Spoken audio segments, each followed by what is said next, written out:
What's up, everybody? Welcome back to the 11th Hour Gaming Channel. That guy you love to hate. I am AJ Gels. This is the 11th Hour. This is my weekly news show. I kind of come here, wrap up the gaming news throughout the week. I got a list of, I think about here 3 pages of notes from all over. IGN, Gamasutra, GameSpot, all those websites. I think most of this week it's GameSpot, IGN, one Gamasutra article. But either way, I kind of wrap everything up. To anybody new, didn't know what the show was and just kind of clicked on it. That's the basic idea. Usually like a day or two after, down in the description below, there'll be a list of topics and events. So basically every time I move to a new story or a new article, there'll be timestamps so you can skip to any that are interesting or skip the ones that aren't, and that kind of stuff. But before I hop into the news, I just want to say real quick. I'm sorry, I'm stuttery.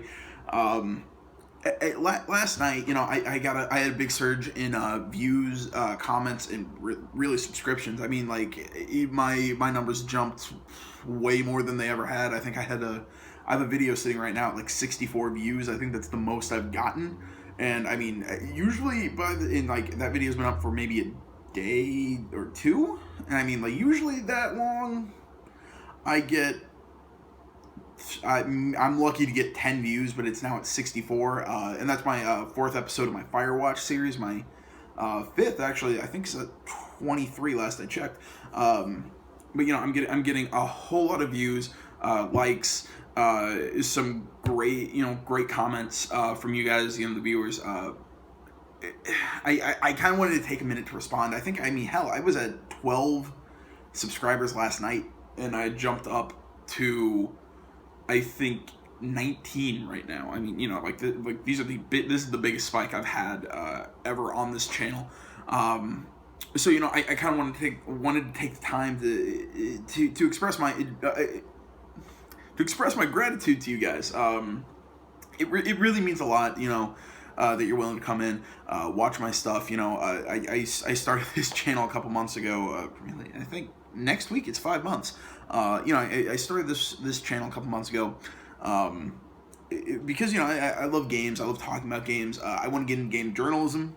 I keep hearing it's what is it? It's knowledge of the industry and experience. So it's kind of what I'm doing with this channel. I'm also working towards a journalism major. But I don't know. I never expected.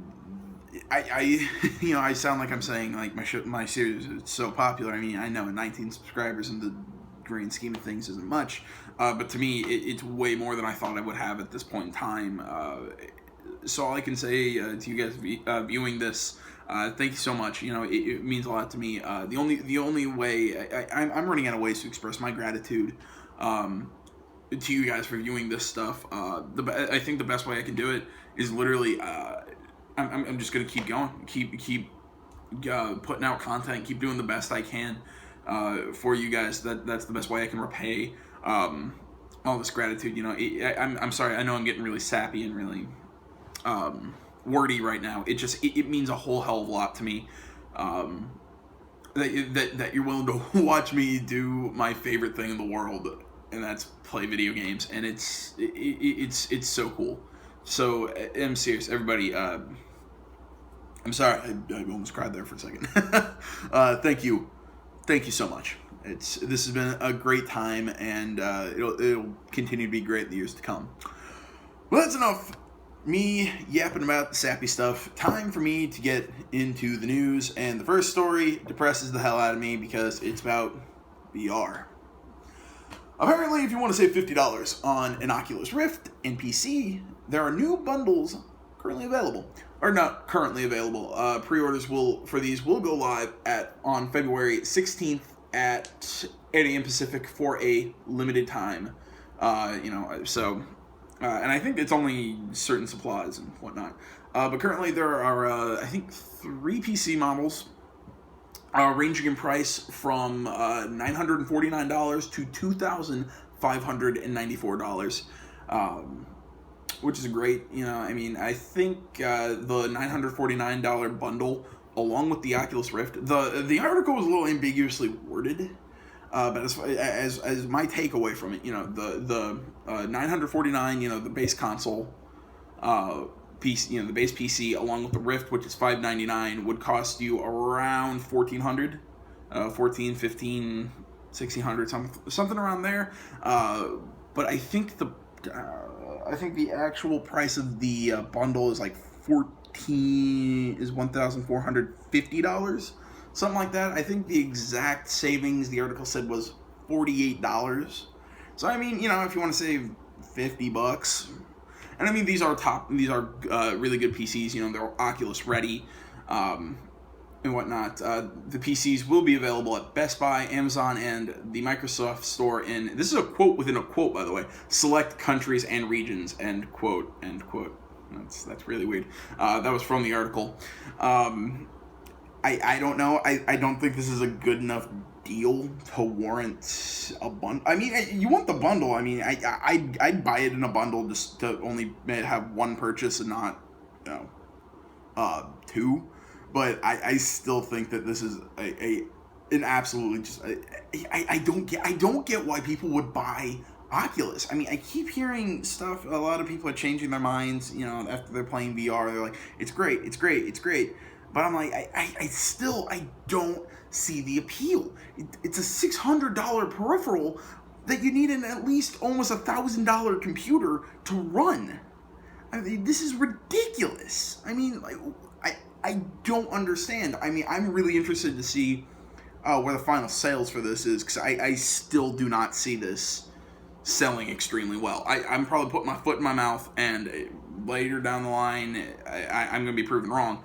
But I have very little faith that Oculus is going to do well. I think Vive might do okay, because I think the pricing on that's a little better. And I also think that I think PSVR is going to do. I'm making my prediction. PSVR is going to do the best. Vive in the middle, and Oculus in the bottom. But PSVR, we still don't have a price point on that. What it's going to cost. I'm still in the hopeful range of around $250. I mean, there's somebody brought it up. This theory that the peripheral can't cost more than the base unit, and I'll agree with that. They're like, well, $600 for a VR headset that comes for a $900 rig to run it. I'm like, yeah, but that's still like $1,500. I mean, what the hell? But yeah, that's just where I'm sitting at. I'm really interested to see what PSVR is going to do. I still have my questions about it. I mean, obviously I wear glasses. I'm like, can I wear the VR set over my glasses, Because if not, I'm completely blind. I get motion sickness really easily. How's that going to work with all the, the first person moving around? I also saw, I think Oculus is also being bundled with, I mean, if you buy the Oculus, it's being bundled with, I think it's something, the Valkyrie's Eve, something like that. And there's another one, I'm sorry, the names are escaping me. The other one is a third person platformer. Maybe puzzle platformer. I can't remember. I don't have this written down. This isn't from this article. This is from me pulling recollection, which makes me kind of go, why the hell is there a third-person platformer on VR headsets? I mean, that anything that isn't in first person and it's on VR makes no sense to me. I don't know. Again, if you've seen the show, I do not like this idea of VR. I think, yes, it's going to be really big in the future, but not now. I think, I think until it's like its own console unit, it's like internal processors, it's not going to really take off. By the way, that article was by Christian Nutt at Gama Sutra. And that's GAMA Sutra. We're wondering. That's an interesting little site. Go check it out. Go check them out. There's a bunch of Ubisoft news coming, this week. One thing, it sort of makes me sad yet kind of happy on the same time. It is official that there will be no Assassin's Creed game in 2016. But let me rephrase. There will be no main console AC game. I mean, I think they're still doing the Chronicles series. those are obviously out in 2016, but the like the main game pack is not being a big Assassin's Creed game is not coming in 2016. Apparently this is to reimagine the series and to, and I quote, take advantages of all the new technologies. That is from Ubisoft CEO Yves Guillemot. I'm really hopeful for this because, again, you listen to my show, anything I do, I've probably talked Assassin's Creed in one of them. My favorite game series, I'm sorry, I'm stuck in my tooth. I really hope by reimagine that they aren't just going to outright reboot the franchise. I hope that they're not going to get rid of the modern day stuff, which so many people keep preaching against. I'm going to throw one of my favorite guys over at IGN under the bus, Brian Altano. I was listening to Podcast Beyond. I love the program, but he's sitting there going, he's like, all the stuff, you put them in the tube and the ancestor memory thing makes no sense. And I'm sitting here going, what the hell are you talking about? It makes perfect sense. They've explained it in the games, how the Animus works and what's going on and all this modern day / the precursor civilization and all this. I'm like, it makes perfect sense and it's super interesting. I don't understand why people are confused. Although, what was it? I believe, I'm sorry, kind of like doing a parallel. I believe the IGN review of Until Dawn had a similar thing where they're like, I didn't, basically they were saying in the review, like, the story is really confusing and incoherent. And I'm like, really? I understood it perfectly. It was a great story. It's just being told from 8 different viewpoints. I mean, it was a really good, Until Dawn and AC, but,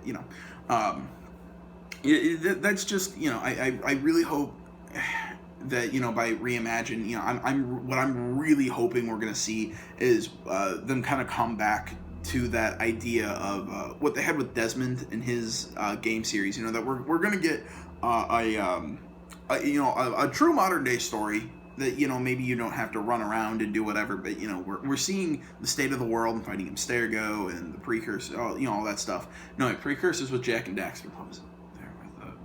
I can't remember off the top of my head, like Minerva and all them. I can't remember exactly what they're called in AC. But yeah, I'm really hopeful that we're going to see a resurgence in that, as opposed to what we've been doing in the past couple. Because I really liked what 4 did, with the walking around, the hacking puzzles. That was fun. Rogue did that a little bit too.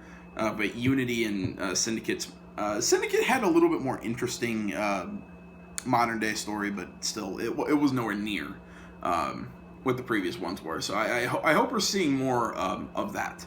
But apparently also in this interview, or what, I believe this was also during an earnings call, Guillemot also stated that apparently Syndicate's launch, and this isn't a quote, this is just kind of paraphrasing everything, but Syndicate's launch was apparently hurt by Unity, all the bugs and crap and that, but apparently recovered, but it still didn't live up to expectations. I can't read my own notes, son of a bitch.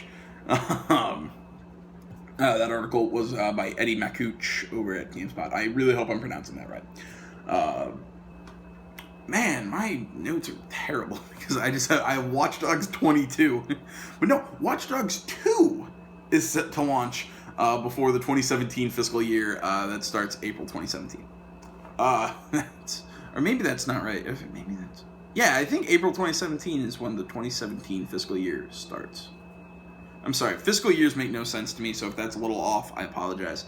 Or the fact that it's going to launch before the 2017 fiscal year is true. I'm just not 100% sure when that starts. I believe April 2017.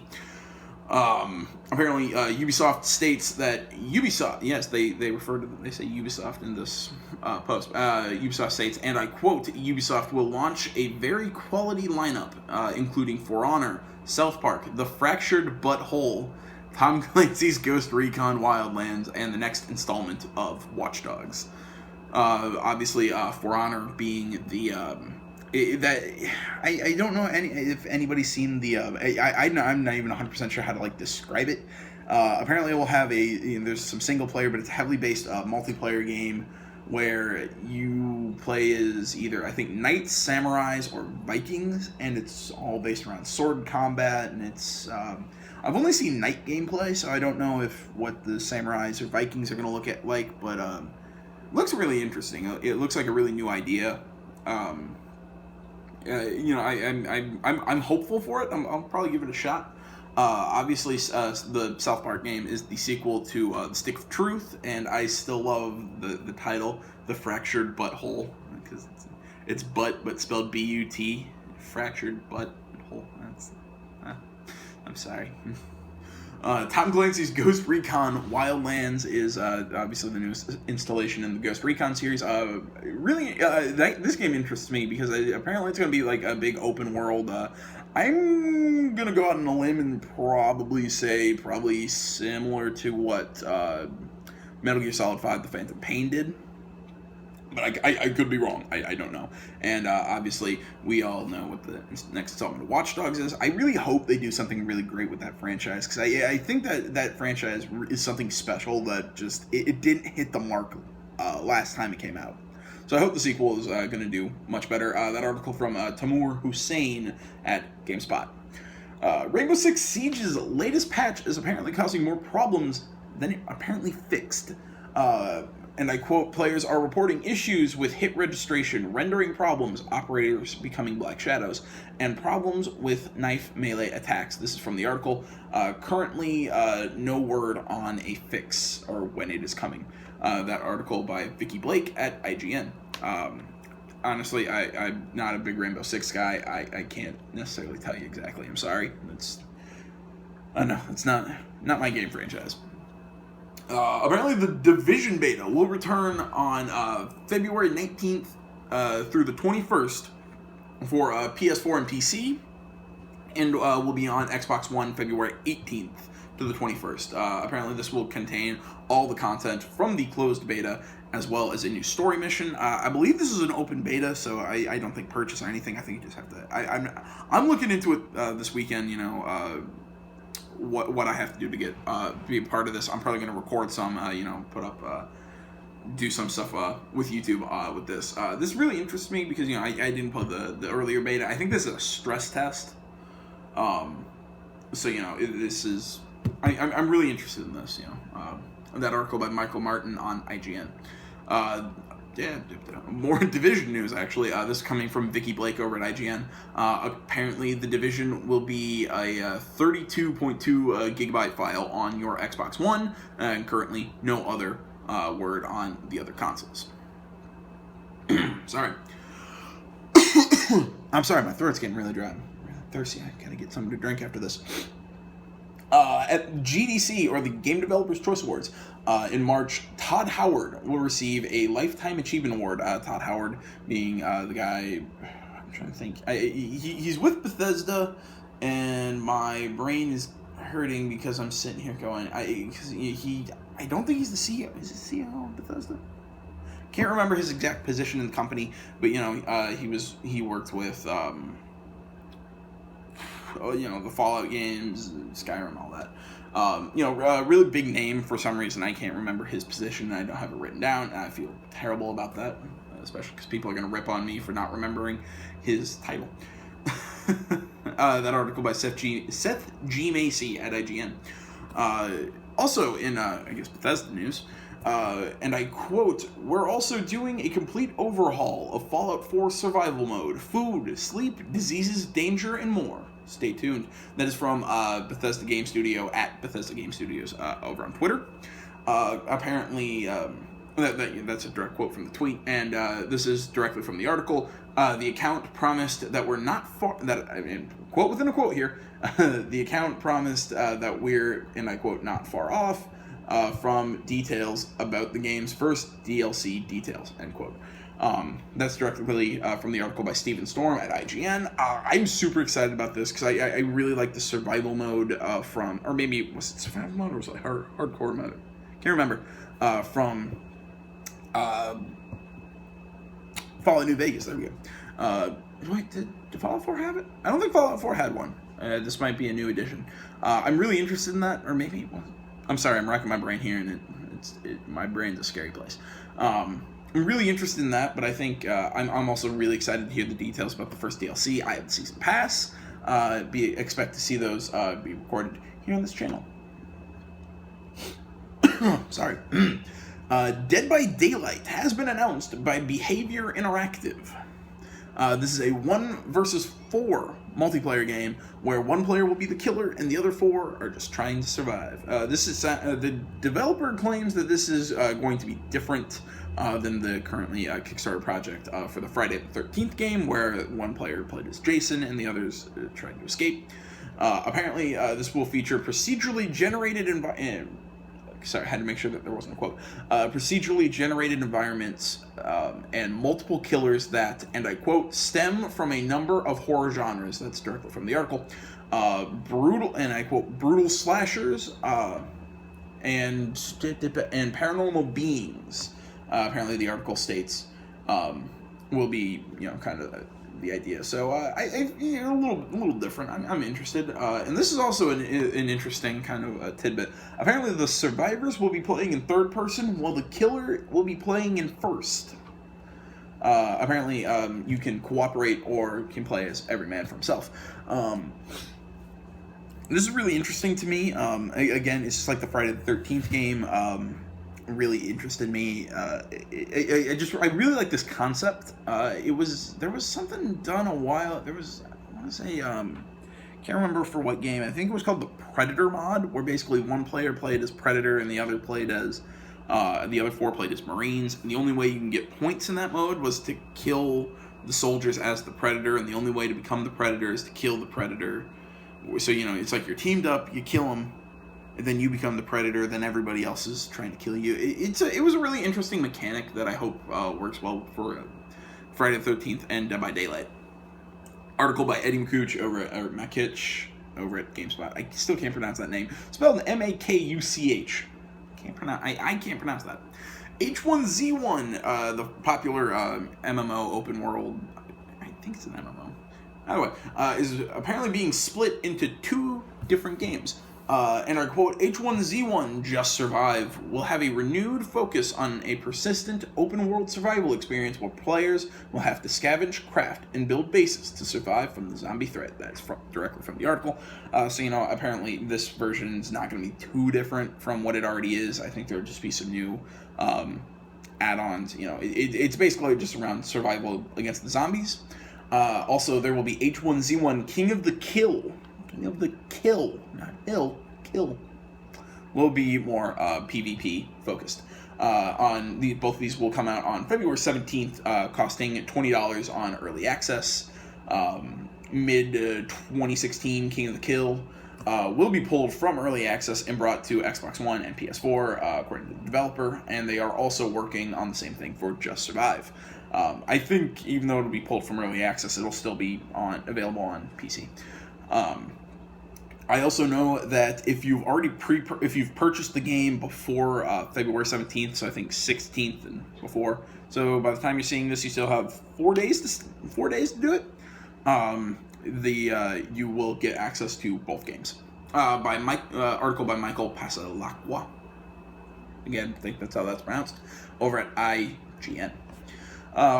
In other zombie news, Telltale's Walking Dead Michonne Part 1 Into Deep is set to release February 23rd, with Part 2 Give No Shelter sometime in March, and the final part the final and third part being What We Deserve coming in April. Apparently, Episode 1 will also be available February 25th for iOS and Android. Article by Mona Ayed at IGN. Very interested in that. I don't know. I probably won't play it when it comes out. With a lot of these Telltale games, because I don't like waiting for the episodic stuff. The only one I've done that with was Life is Strange, because I really wanted to play it.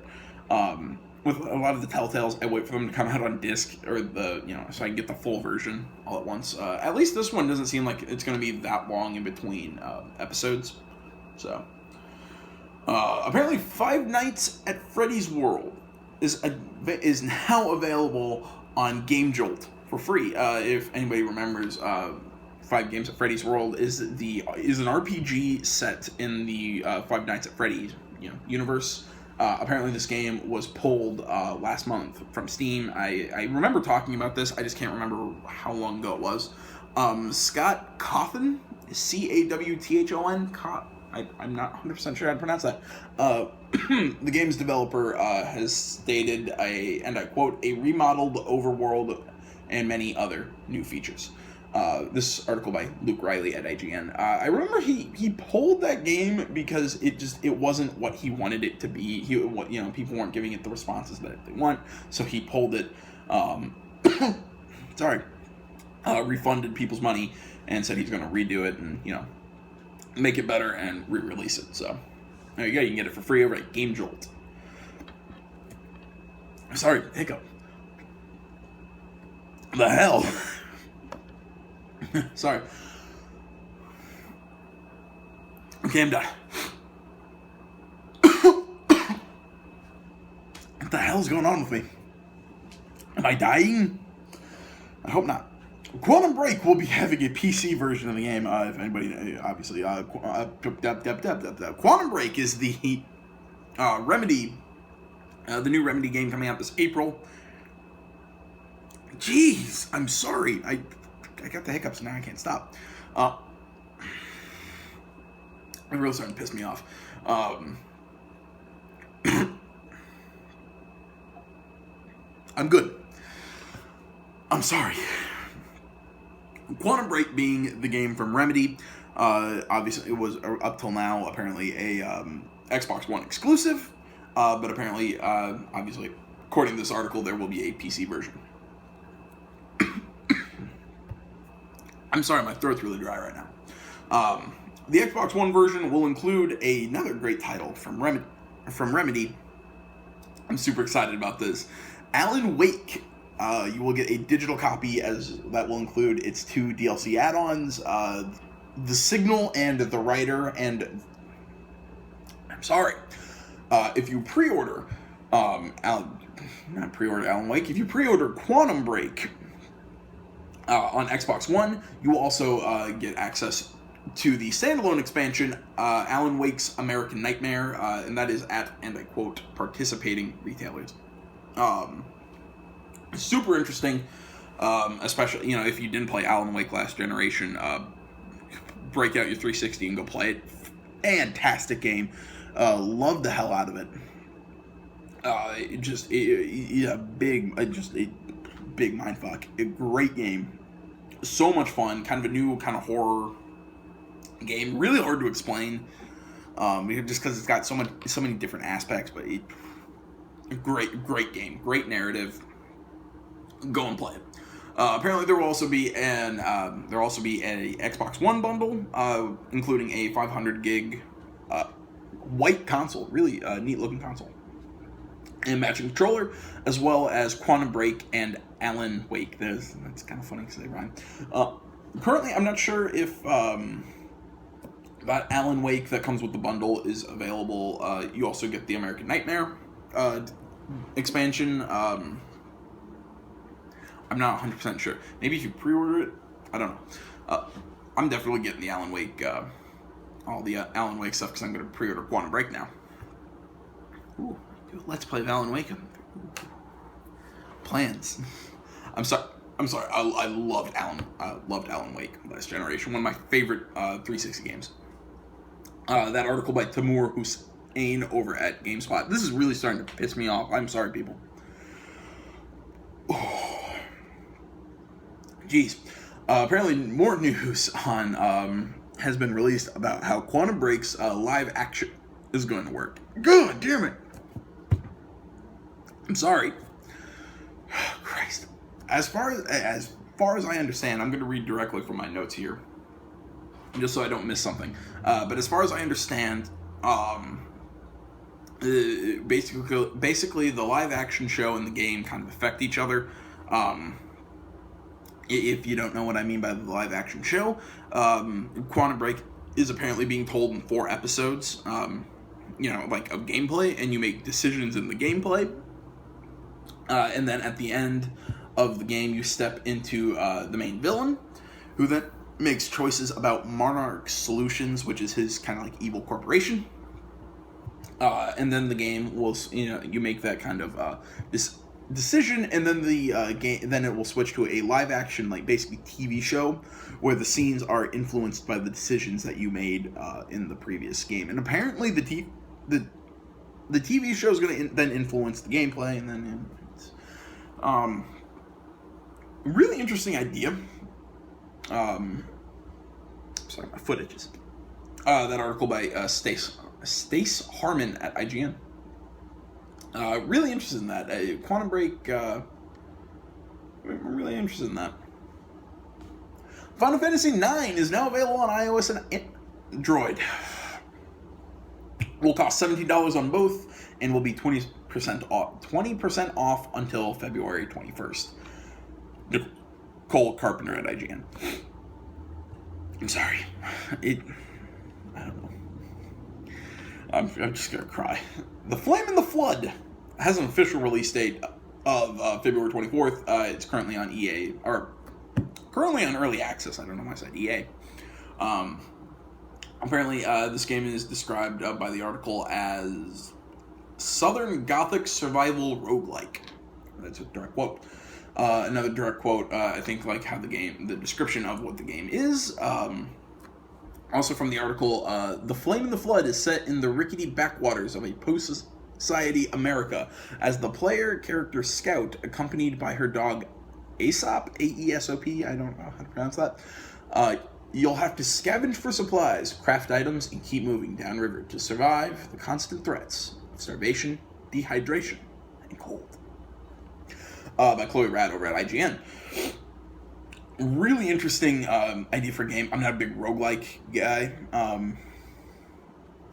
I don't know. But definitely keep your eye out for that. That looks interesting. Battalion 1944. I talked about this game last week. Has apparently reached its Kickstarter goal in 3 days. That's about all I have on that, by Luke Riley over at IGN. If you didn't see my previous episode, I have no idea what Battalion 1944 is. Almost said 1994, that's not the right date. It's apparently going to be a World War II multiplayer shooter. Or at least multiplayer-focused shooter, in the vein of like the old of Call of Duty. It's basically they're trying to bring all that customization, all that stuff, to World War II shooters, which I really want to see make a comeback with the new technology. Maybe I'm just the only one, but I really want to see World War II shooters make a comeback. I loved Call of Duty 2 Big Red 1 on the PlayStation 2. Fantastic game. I'm sorry. Apparently Bruce Lee will be available in EA Sports UFC 2. That's pretty much the main point of that article. There's really nothing else. By Michael Passalacqua at IGN. That's... I don't know. I mean, I know I'm segueing terribly. There's like no connection to any of these. I'm just kind of going down the list here. I'm sorry. I know this is really gross. I'm sorry. It's like I got hit with like a weird snowstorm this week. I'm getting annoying.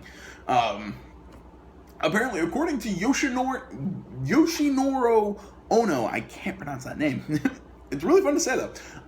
Apparently, an Onimusha reboot is currently possible.